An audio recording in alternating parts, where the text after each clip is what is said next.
So let us see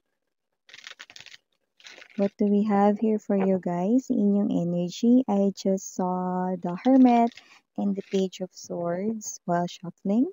So whoever it is that you're dealing with or connecting sa inyo, it looks like this person here is parang napapansin niya yung sarili niya. No? Parang nauobserbahan niya yung sarili niya, pwede yung iniisip niya, and yung nararamdaman niya. No? Parang, in other words, napapansin niya, no? Yung kanya ritong sarili. No? Kumbaga parang alam niya kung ano yung mga naiisip niya, alam niya, aware siya sa kanya ritong mga emotions and feelings. So, let us see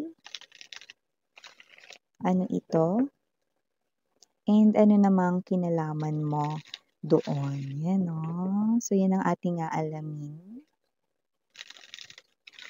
Just take only what resonates, sweetheart. Yes, thank you so much because you're here with me. I really do appreciate yung ganon. So, maraming salamat. Okay.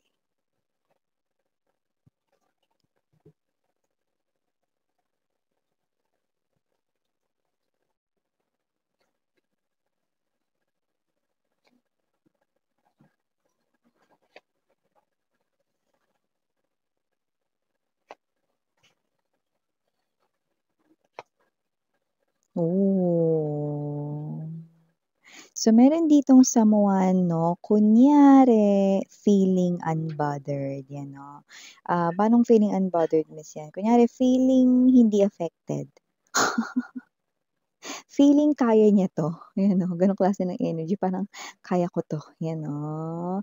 Pero with the Five of Wands energy, gulong-gulo ang kanyang isip dito. So this person here is sinusubukan niyang mag-concentrate or in other term 'no, mag-focus with the Eight of Pentacles energy, Three of Pentacles sa kanyang trabaho 'no. Pero, okey, bothered talaga siya rito about something here very related to you. Pero with the Moon card energy, ito ay isang malaking sikreto lamang tinatago niya. Yun yung mga babes, no? At ito na nga yung nire-reveal, isang malaking secret nitong tao na to, no, sa atin. Eight of Swords energy, no? This person right in here, no? Ang malaking sikreto ay alamin pa natin. Basta may kinalaman sa'yo. Pero yun na nga yun 'no, bothered siya rito 'no, about something, of course, very related to you. Ooh, Ten of Swords. Ten of Wands but it's in reverse position. Naku, Ten of Wands in reverse position. Mhm. Okey. Oh, okay. So definitely this person here is really nasa crossroads, yan. So, kung sino man 'tong energy na 'to mga babes 'no, this is the energy here of someone 'no, who happens to be your ex 'no. And good question yung iba nagtatanong sa comment sections 'no, kung bakit daw 'no, parang madalas ngayon 'no, yung reading about exes, yan 'no. Yan mga babes, so kahit ako umay na rin sa mga ex ninyo. Pero kasi kaya mataas talaga yung tsansa na palagi nating nakukuha ang readings about your ex, about their emotions and feelings of having them 'no, yung emotion ng guilty or whatever 'no, feeling nostalgic about something 'no, sad about something, lonely, whatever. So, I do see na kung sino man 'tong mga energies na ito yung mga energies na dulot ng Mercury retrograde phase. Nandun pa kasi tayo sa phase ng Mercury retrograde, pero 'wag kayong mag-alala 'no, patapos naman na. So, looking forward tayo 'no, na pagtapos ng Mercury retrograde, eh, talaga naman makakuha na tayo ng talaga namang malinaw-linaw na mga messages about new love 'no. Pero siyempre, okey, Miss Yan, kailan ba matatapos yung Mercury retrograde? Well, sa 29th 'no. So, ngayon ay nasa 25th na tayo, 'di ba? So, konting kembot na lang mga mahal 'no, konting tiis na lang 'no, makakuha pa tayo ng mga, chika 'no, about your ex rito 'no, kung paano sila rito 'no, nabubuang sa'yo.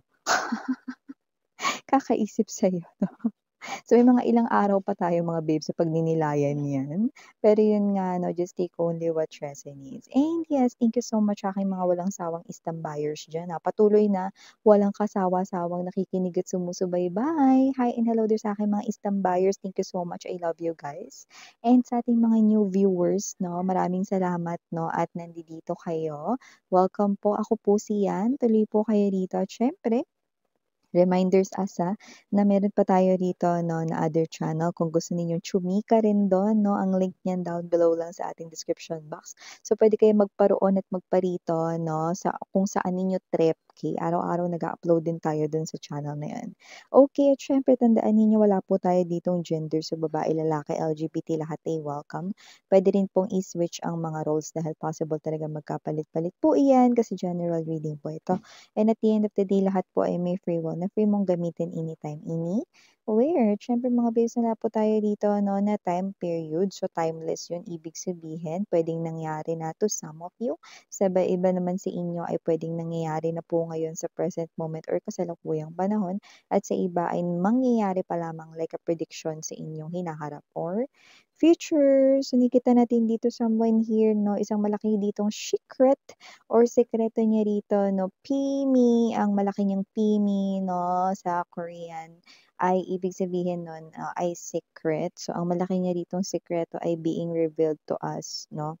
This person right in here 'no, is someone na ikaw lamang yung nakikita niyang natatanging solusyon sa kanyang matinding pangungulila. Ano, see? Ito talaga yung reyna or hari rito mga babes 'no, ng pagbabalat kayo 'no, na kunwari hindi siya dito affected much, kunwari nagtatrabaho lang siya rito 'no ng, puspusan 'no, nagko-concentrate lang gano'n 'no, at nagfo-focus kunyari pero magulo ang isip niyan.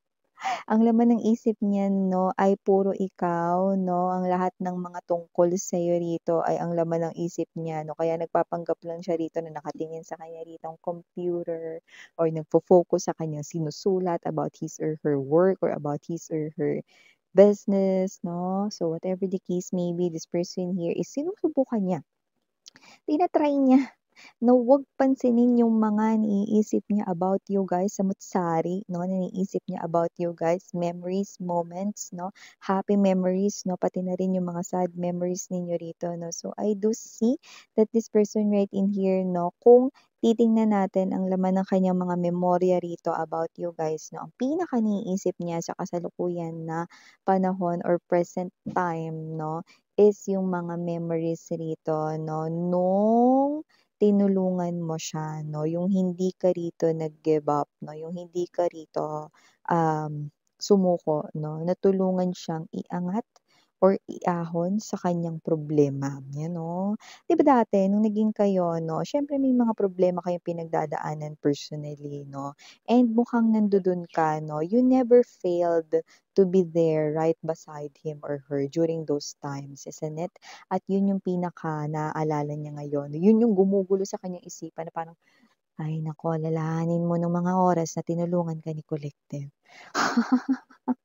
So, yung mga nakikita natin dito 'no. So, kung sino man 'tong energy na 'to 'no, yan ang mga, binubulong-bulong 'no, at yan ang mga nagpapakita sa kanya rito 'no, na isipan, sa kanya ritong balintataw.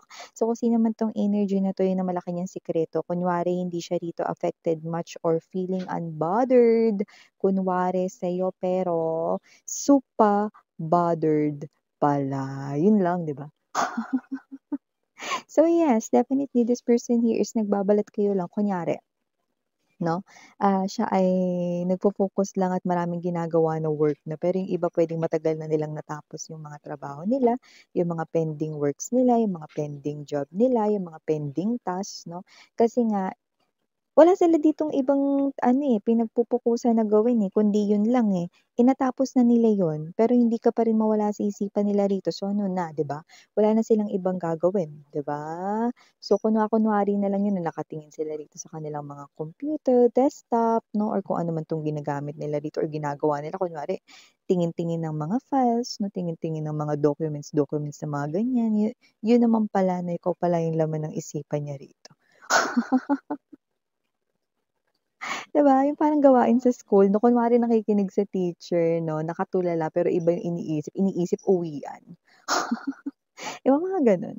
So nakikita natin dito kung sino man 'tong energies na ito, nakikita natin dito 'no, na nahihirapan sila of course with the Seven of Wands energy 'no, na paglabanan itong ganitong klase ng sitwasyon 'no, dahil talagang hindi sila makapag-concentrate 'no. Yung iba puwedeng natapos na talaga nila yung ginagawa nila, pero yung iba wala pa palang sinisimulan. Or wala pa pala ditong nasisimulan 'no. Kasi nga naman hindi talaga yung work, work, work, work or hindi talaga yung any related sa kanila ditong personal life yung iba pa nilang inaasikaso yung laman ng isipan nila kundi ikaw, yes ikaw sweetheart 'no, na nakikinig ngayon, na nakatutok dito sa aking channel and thank you so much dahil nandito ka 'no. Pero ito nga yung mensahe 'no, na kung umay ka ng malaman yung tungkol sa ex mo 'no, ito ang kanyang pinagdadaanan ngayon. Medyo hirap talaga siya 'no, at saka nakikita ko dito na parang nakikita ka niya bilang isang, napakataas na tao ngayon. Hindi niya ibig sabihin na ikaw ay mayabang o hindi niya ibig sabihin dito na ikaw ay hari-harian or reyna-reynahan. Pero nakikita ka niya rito bilang isang, tao na hindi niya na ma-reach, 'yan 'no. So, para sa kanya with the Ten of Wands in reverse na napakahirap na parang makalapit sa'yo, okey? At mas lalong mahihirapan siya na ulitin ang ano man rito 'no, na koneksyon sa inyong dalawa, okey? So, yeah, tignan mo naman 'yan, 'di ba? Sa isip niya mahirap daw lumapit sa'yo. So, paano pa yung ibabalik dito yung nakaraan, 'di ba? Mas mahirap yon and this person alam niya yon 'no? And I do see that there's a very strong betrayal. That's why this person here wala talagang dudang inabandon na kayo nito, left you behind, left you alone. So I do see that this person here feels like that he or she is definitely nasa crossroads, no? This person here actually do not know where to go, what to do, what comes next, no? Pero this person here definitely alam niyang ikaw lang yung tanging solusyon, no? Sa kanya ritong pangungulila. And not just that, ikaw lang yung tanging solusyon sa lahat. Feeling niya magagawa niya na lahat ng maayos. Makakapag-concentrate na siya sa work, makakapag-concentrate rin siya rito 'no, na asikasuhin yung iba niya pang mga personal dealings sa life 'no, or ma-organize rito yung buhay niya in general 'no, or maayos dito yung mga dapat ayusin, effects 'no, mga issues na nakapaligid rito 'no, once na maging okey kayo. So, definitely ikaw yung nakikita niya ritong parang holy grail or nag-iisang solusyon 'no, na makakapagpatama ng lahat sa buhay niya. Kasi parang nakikita niya ngayon with the Seven of Wands energy, ang gulo, lahat parang mali, 'no? Lahat na nangyayari parang mali for this person. And I do pick up that this person here 'no, kay literal na nawawalan siya ng direksyon sa kanyang life. This person here feels hurt, pero hindi niya 'to pinapakita sa iba at hindi niya rin ito shino-show rin sa kanyang sarili. Although alam niya 'yon. This person here is trying to fight this. Okay, these emotions, these feelings right in here 'no, okay, kaya ganito siya na parang kunwari tigas-tigasan, kunwari walang pakialam, kunwari keri lang, okey lang 'no.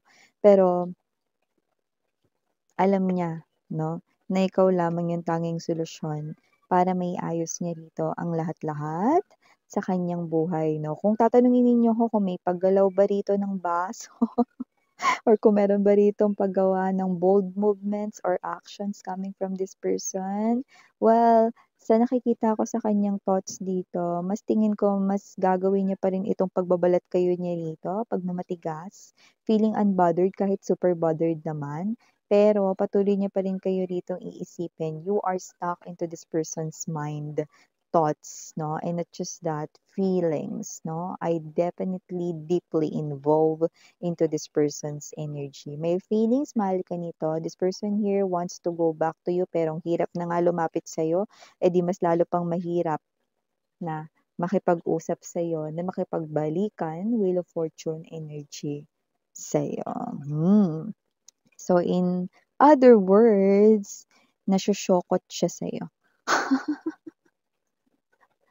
So yeah, I just saw no a flash of memory. So this person here is definitely remembering here or isa sa mga naalala niya dito ay ang iyong mga ngiti. Yan.